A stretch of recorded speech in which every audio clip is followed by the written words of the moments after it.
Épidémie oblige, les gestes barrières sont de rigueur au musée de la ville de Saint-Quentin en Yvelines, mais l'établissement reçoit à nouveau des visiteurs depuis 15 jours. Sur le mois de juin, ça a été très très calme. Les gens sont revenus doucement, un peu pour voir aussi ce qui avait été mis en place. Et puis je pense qu'ils avaient d'autres priorités, ce qui est bien normal. Et puis là, ils reviennent, on les voit revenir. Ce mois de juillet, on sent qu'il y a un vrai retour à la normale. On voit que les gestes barrières sont bien respectés dans le musée.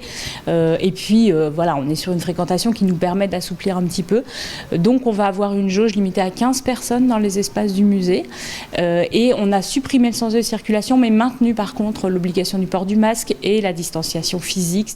Une période de pause forcée mise à profit par les équipes, programmation repensée, création de visites virtuelles et d'un été très culturel. L'histoire de Saint-Quentin en Yvelines se transmet cet été en visite extérieure. Et également des visites à vélo, qui sont des formules qui sont très chouettes l'été. Et il faut dire que Saint-Quentin en Yvelines offre une quantité de sentiers, de chemins qu'on peut utiliser à vélo et qui permettent vraiment de redécouvrir ce territoire autrement. Et souvent, les gens sont vraiment surpris on peut parcourir l'ensemble du territoire. La rentrée aussi sera animée, la nuit des musées est décalée au 14 novembre.